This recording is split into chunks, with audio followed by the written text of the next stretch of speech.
Greetings everybody, welcome back to the Lake District. Today I'm at Tewet Tarn, I believe that's how it's said, T-E-W-E-T, Tarn. I'm scouting the location to see whether it's got any potential as a workshop location, and I have to admit I'm actually finding it quite difficult to be inspired here today. The light is quite bright, the sky is quite bright, flat grey, not a huge amount going on up there. Also I think the lake level is quite low. As you can see behind me, there's there's an awful lot of low-lying grass and pasture, which I think ordinarily would be underwater. However, I've walked around the whole lake. It's actually quite easy to get here. Parking is not too bad either, and because it's not a particularly popular location, and I think I'm working out why, parking wasn't a problem. I went down to Kettlewell car park, which is the car park for Ladore Falls, and the place was absolutely rammed. So yes, I'm not finding the lake particularly inspiring at the minute, so I've actually come away from the lake, and there are some dead trees. I'm not very good at my trees, so please forgive me. It's a dead tree.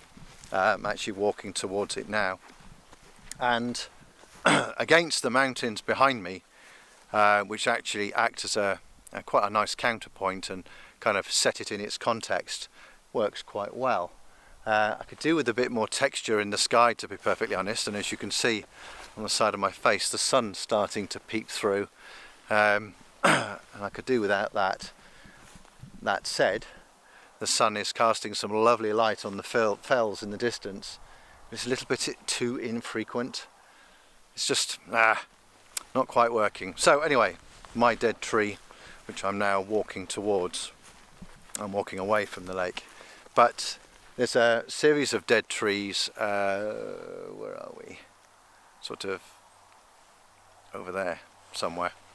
One of the parrots are wearing a yellow coat. All the insects love you.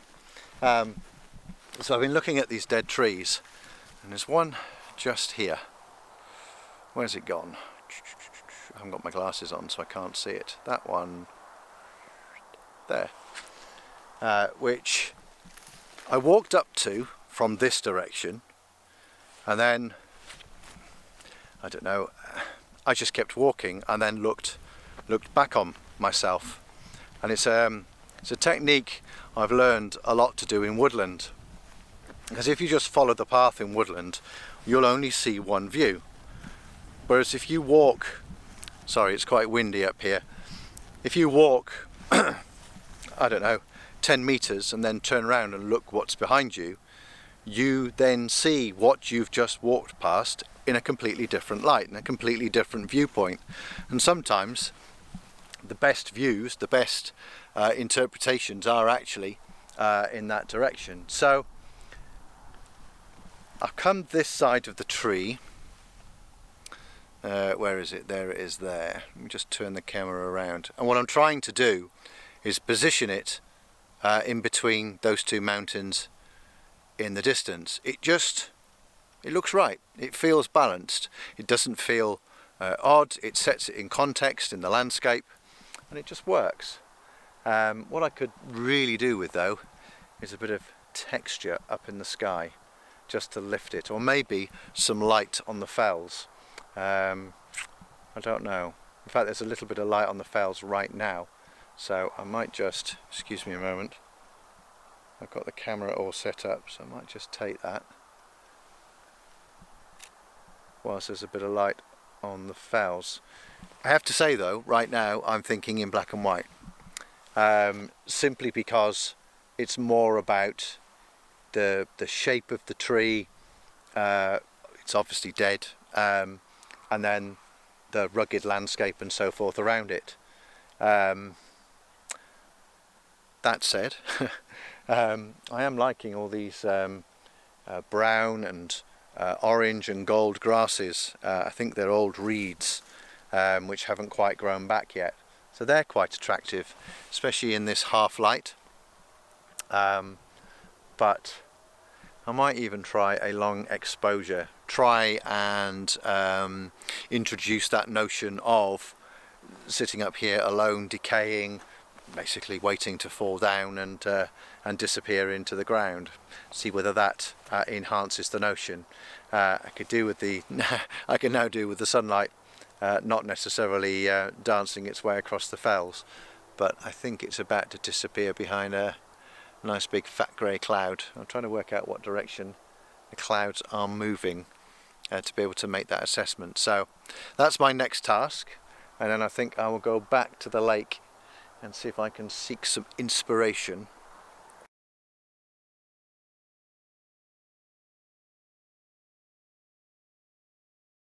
Back to the lake. There's a tree over there, look. Sorry, I'm squinting, but I'm looking straight into the sun.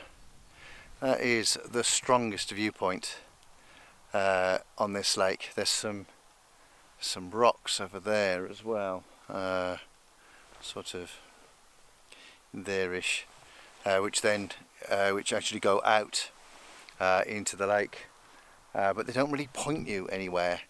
You know, you could argue they point me up to those mountains over there, but they sort of do and they sort of don't. I kind of feel as if it's a bit contrived, but that tree and those reeds. Let me turn the camera around and let's have a play.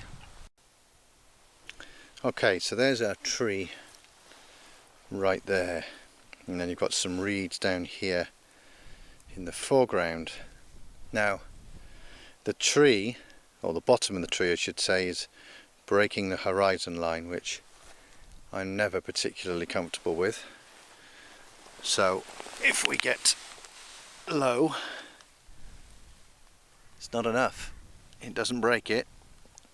It doesn't create any separation between the bottom of the tree and the line of the hill. Plus, you lose the reflection. And it was the reflection that really caught my eye. So the other alternative is to try a different, whoops, it's because I'm looking at the back of the camera and not where I'm going. So now the water's quite disturbed, but there's not much I can do about that. Now there's a little tiny rock, look, out in the lake itself. So let's move forward. Sorry, I'm just trying to avoid getting my feet wet. Oh, there's little tadpoles in there. And there we go. That's a little bit better. I think it needs to be, if it's too low, then you just get these reeds in the way. If you come up a little bit, that's actually not too bad. Aside from the frame is actually right hand heavy, so this mountain over here, that one there, where's my finger gone? That one is quite dominant in the frame. Now if I pull it around a little bit, that sort of balances it. That's a bit better, because I've now got this mountain here, or the edge of this mountain, just starting to creep into the edge of the frame. I'm at around about 30 odd millimeters, so I think that's worth having a play with. I mean, it's quite different to the lone tree in that it's a tree and a lake and rock and oh, sorry, I have just noticed this rock actually disappears. Now I could actually put the rock in the reflection, couldn't I? Now that's because I didn't see that, because the light is reflecting on the back of the screen, so I didn't see it. So I could hide it, if you like, in the reflection, or if I brought the camera up and gave it a little bit of space. Now you see, if I do that, I'm getting all this crud down here, which I don't like. I can't go any further forward. Yeah, I'm going to have to hide it in the reflection as best I can.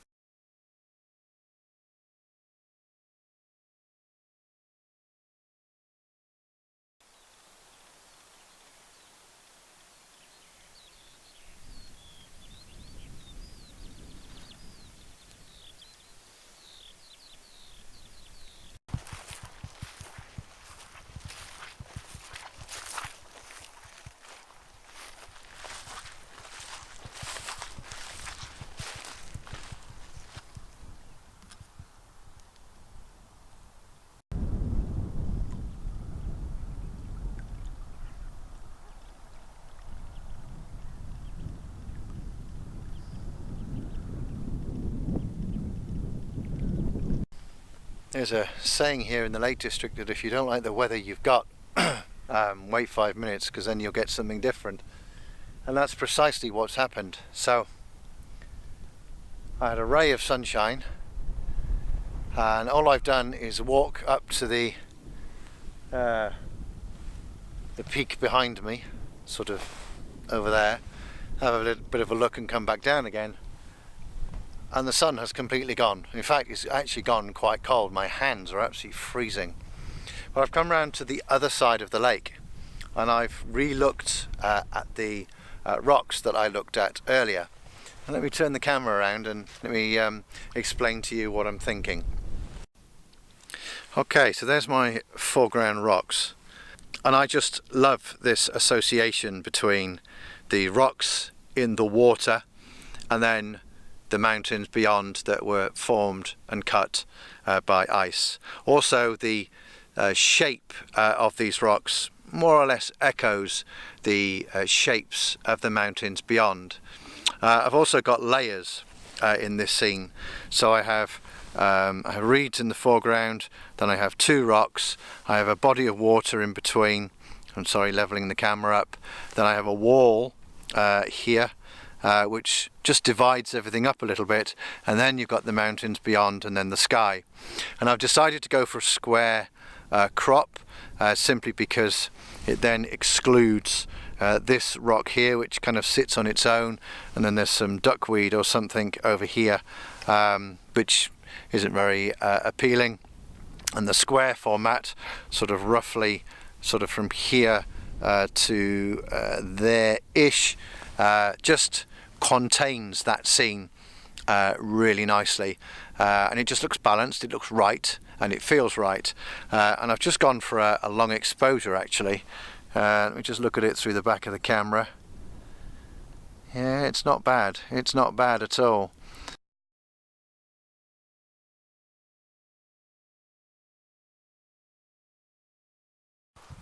Well, that's a wrap for Tewet Tarn. I did try a panoramic actually, in between the stones and the fence line. No idea whether it'll work or not, but if it has worked and it's reasonably presentable, sorry, it's so cold, reasonably presentable, then you'll see it now.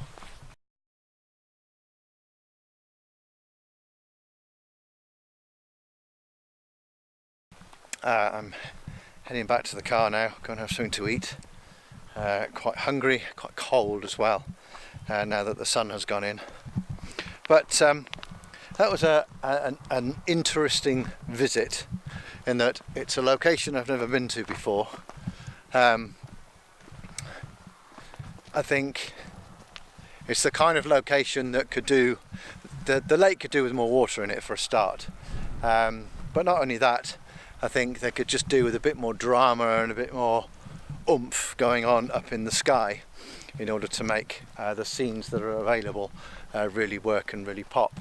But I've been here, I know the lay of the land, and I now know a little bit about the location, so when the weather is different I can come back again and make the most of it. So I hope that this video's been instructive and interesting, and I hope that there's some hints and tips that all of you can take away. Thank you very much indeed for watching. Do click on subscribe and the bell button to be notified of any new content, and until next time, I shall see you soon. Keep taking photographs and keep enjoying. Have fun. See you soon.